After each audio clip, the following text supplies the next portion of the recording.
देश में तो स्थिति बहुत खराब है। वहाँ सारे हिंदू लोग खूब मराठ मन वहाँ का इनू सरकार चूतिया बोलत ना हो, जो कि ब्रिटेन के संसद में भी सांसद लोग बात उठेलन। हाँ, पूरा जनता हिंदुस्तान का यार वो प्रदर्शन करत हूँ। अब पूरे दुनिया में प्रदर्शन होता, मगर सरकार को समझ में ना होता।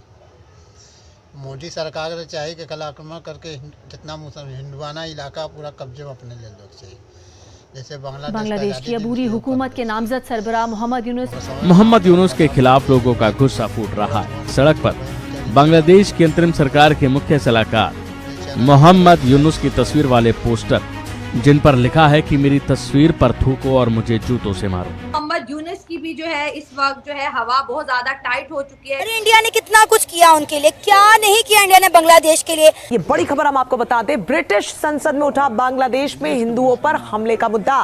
ब्रिटिश सांसद बैरी गार्डियर और प्रीति पटेल ने इस मुद्दे को उठाया। वो इलाका जो हिंदुओं का है वो पूरा भारतवर्ष को अपने अंदर ले लेना चाहिए कि आप इस लायक नहीं हो। साथ में जब से चाइना से हमारा एग्रीमेंट हुआ बॉर्डर का, वहां पे हमारे 50,000 सोल्जर खड़े थे बॉर्डर पे, उनमें से 10,000 सोल्जर को वहां से विड्रॉ किया जा रहा है और उनको बांग्लादेश के बॉर्डर के आसपास पोस्ट कर दिया जाएगा, ताकि बांग्लादेश के ऊपर कोई जो हमारा ऑपरेशन चल रहा है उसको उसकी पूरी तैयारी की जा सके। बिजली बांग्लादेश में सारी इंडिया से आती थी। 80 करोड़ डॉलर का इनका बिल बना हुआ है इंडिया की तरफ। जितनी भी इनके मुल्क में इंडस्ट्री लगी हुई थी वो तमाम इंडिया की इंडस्ट्री थी। फिर उसके बाद देखे आप डीजल पाइपलाइन इंडिया से आ रही थी। इस्कॉन टेम्पल ने 1973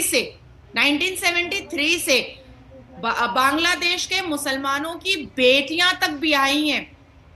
उस इस्कॉन टेम्पल की फंडिंग से मुसलमान बेटियों को अगर सैलाब आ जाता था। टेक्सटाइल इंडस्ट्री तो ऑलरेडी इनकी बंद हो चुकी है और 25 से 30% का बूस्ट मिला है जी इंडिया की इंडस्ट्री को, क्योंकि बांग्लादेश के पास ना तो नेवी है हमें काउंटर करने की, क्योंकि बांग्लादेश बहुत देर से फड़फड़ा रहा था। हेलो फ्रेंड्स, जय हिंद। हिंदुस्तान स्पेशल में आपका स्वागत है। दोस्तों, बांग्लादेश से इन दिनों कथित हिंदुओं पर हमले की खबरें आ रही हैं, जिससे माहौल और बिगड़ता जा रहा है। तो वहीं इसकी सीमा से सटे राज्य बंगाल में इसका सबसे ज्यादा विरोध देखा जा रहा है, जिसमें वहां के लोग गुस्से में हैं। बंगाल में अंतरिम सरकार के मुख्य सलाहकार मोहम्मद यूनुस के खिलाफ लोगों का गुस्सा फूट पड़ा है। यहाँ सिलीगुड़ी नगर निगम और कुछ शैक्षणिक संस्थानों के सामने सड़क पर मोहम्मद यूनुस की तस्वीर वाले पोस्टर और उस पर लिखा गया है, मेरी तस्वीर पर थूको और मुझे जूतों से मारो। अब सिलीगुड़ी में ऐसे पोस्टर देख बांग्लादेश काफी परेशान दिखाई दे रहा है। आपको पता ही है दोस्तों, बांग्लादेश में हिंदुओं पर हमले नहीं रुक रहे और अब इसकी गूंज ब्रिटेन की पार्लियामेंट में भी दिखाई दे रही है। ब्रिटेन की संसद में बांग्लादेश में हिंदुओं पर हो रहे लगातार अत्याचार पर आवाज उठाई गई है। सांसद मोहम्मद यूनुस को कार्रवाई करने का निर्देश दे रहे हैं। अब पाकिस्तानी मीडिया ये चर्चा कर रहा है कि हिंदुओं पर हो रहे लगातार अत्याचार बांग्लादेश की नाकामी की झलक दिखा रहे हैं। बट मैं तो भारतवर्ष से बार बार कह रहा हूं, रशिया से सीखो।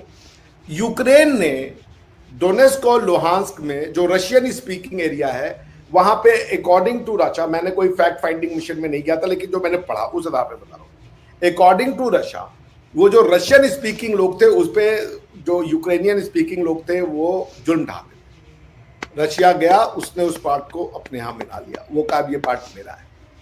तो अभी आपने कहा कि हिंदुस्तान जो है वो हिंदू जो है हिंदुस्तान चले जाए, नहीं, वो इलाका जो हिंदुओं का है वो पूरा भारतवर्ष को अपने अंदर ले लेना चाहिए कि आप इस लायक नहीं हो कि वो वैसे भी टू नेशन थ्योरी के अंतर्गत, क्योंकि वो एरिया हिंदू बाहुल्य है, उसको वो एरिया काट करके भारत को अपने अंदर ले लेना चाहिए।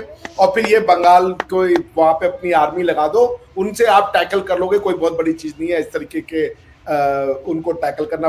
इजराइल ने इतने बड़े बड़े कॉन्क्लेव्स को ऑक्यूपाई कर रखा है, पैलेस्टाइन में क्या हो जाता है, कुछ नहीं। लेकिन ये भारत की जो पैसिव रेजिस्टेंस या पैसिविटी जो है ना भारत की, कि ऐसे कोई एक्शन नहीं लेना चाहता। हमने 1971 का वॉर भी किया तो वो दे दिया बंगालियों के ऊपर, हमने कोई ऐसी कंडीशंस नहीं रखी या उनको डीमिलिटराइज नहीं किया। अब आपने उनके अंदर में स्कूलों कॉलेजेस किसी को आपने ये नहीं कहा कि ये पढ़ाना है। तो पॉइंट ये कि देखिए, बंगाल ने अपना ट्रू कलर तो तभी दिखाना शुरू कर दिया था बांग्लादेश ने, जब वो थे उनके पहले वाले, क्या नाम था उनका, जो बंग बंधु शेख मुजीबुर रहमान, शेख मुजीबुर रहमान के आने के तुरंत बाद ही 2 साल के अंदर में पूरे परिवार की हत्या कर दी गई। उसके बाद कॉन्स्टिट्यूशन बनाया गया, उसमें इस्लाम और शरिया लॉ को जोड़ा गया। India needs to do the same thing. जो इलीगल है वो इंडिया में उसको निकालो। ये बहुत हो गया कि हम कागज नहीं दिखाएंगे, हम घोड़ा नहीं दिखाएंगे, हम जिसको चाहेंगे बुला लाएंगे, ऐसे नहीं चलेगा। India needs to be a tough state. India needs to means business, rule of law, rule of dharma से ये देश चलेगा। लॉ से ऊपर कोई नहीं है, ना तो लॉ से ऊपर कोई मजहब है, ना कोई पंथ है, ना कोई भावनाएं हैं, ना कोई भगवान है। यहाँ पे भगवान से भी ऊपर लॉ है और वो रहेगा। The constitution of India is a book which is bigger than the God. वो किसी का भी गॉड हो, उससे कोई फर्क नहीं पड़ता। वो गॉड अल्लाह हो, वो गॉड भगवान राम हो, वो कोई भी हो, सबसे ऊपर हमारा संविधान है। संविधान के ऊपर कोई नहीं है। और इसलिए ऐसे लोगों को जो इलीगल है उनको आप निकालिए यहाँ से। सुप्रीम कोर्ट का भी इसमें बयान जजमेंट आ चुका है फेवरिंग द गवर्नमेंट। और मेरे हिसाब से तो ऑक्यूपेशन करना चाहिए। वो जो एरिया है बांग्लादेश का जहाँ पे ज्यादा हिंदू रहते हैं, उसको इंडिया को टेक ओवर कर लेना चाहिए। India should not leave it to the Islamist की वो वहां पे जाके कत्ल आम मचाए, क्योंकि वो नहीं बर्दाश्त कर पाएंगे। उनके हिसाब से मूर्ति पूजक और बुत परस्त और ये काफिर वो कभी भी एक्सेप्टेबल नहीं होंगे उनकी सोसाइटी में। आप कितना भी कम्युनिस्ट चोरी झूठ बोल दीजिए, ये क्यों हो रहा है? बांग्लादेश में क्यों मारे जा रहे हैं हिंदू? क्यों ये इस्कॉन को टारगेट किया जा रहा है? इसलिए कि वो जो आवामी लीग की गवर्नमेंट थी उसकी वजह से किया जा रहा है। उसके पहले से 24% से ये 7% पे आ गए। क्यों भाग भाग के सारे हिंदू जो है वो जो भारतवर्ष में आ जाते हैं? और भारतवर्ष का मुसलमान जो है वो बंगाली मुसलमान क्यों नहीं जा रहा है बांग्लादेश में? भारतवर्ष से एक भी बंगाली मुसलमान वहां नहीं जा रहा है, लेकिन वहां का सारा बंगाली मुसलमान, जब आपका देश ले लिया अपने एक देश इस्लाम के नाते, तो फिर आप यहाँ क्या करने आ रहे हो? होना तो ये चाहिए था कि भारतवर्ष से जो बंगाली मुसलमान थे, ऐसी सिचुएशन होनी चाहिए थी कि वो उस तरफ जाए कि भैया यहाँ पे मुसलमानों के रहने के लिए सुरक्षित नहीं है। आज ही मुफ्ती महबूबा मुफ्ती का बयान आया है कि बांग्लादेश में और भारतवर्ष में अंतर क्या है। यही अंतर है कि वो खोल के बोल रही है और उसके बाद उनके साथ कुछ हो नहीं रहा है। वो जो चाहे वो बोल सकती है। उन्होंने हिंदुओं को वहां से भगा दिया, यही सच्चाई है। तो मगर एक चीज सर एक चीज और यहाँ पे आप जोड़ती जाऊं, वो ये कि कोई साहब मुझे कुछ दिन पहले कह रहे थे कि जहाँ पर हिंदू फैमिलीज जो है माइनॉरिटी में, चाहे पाकिस्तान हो, बांग्लादेश हो और कई दूसरी कंट्रीज, वहां पर भी हिंदू जो है वो खतरे में। भारत में 1947 के बाद से 3 प्रदेश भारत के, वहां पे इस्लाम और क्रिश्चियनिटी ने टेक ओवर कर लिया। वो हिंदुओं की जनसंख्या गायब हो गई क्योंकि गवर्नमेंट ने फैसिलिटेट किया। एक कॉमन आदमी बड़ा हेल्पफुल, बड़ा वो होता है, क्या नाम है, वीक होता है।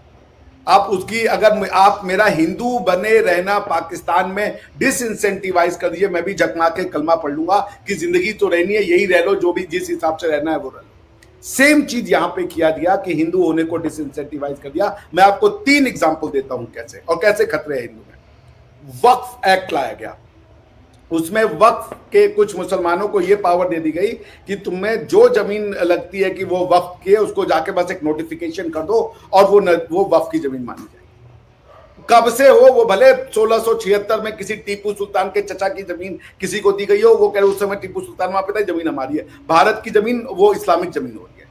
Does it make any sense? लेकिन चलिए, तो वो क्या पावर है उनके पास कि एक वक्फ बोर्ड बैठता है और वो जाकर के सबको जो है जमीनों को किसी भी डेट में ठोक देता है कि ये मेरी जमीन हो गई, अब आपकी जमीन है, आप कोर्ट जाइए।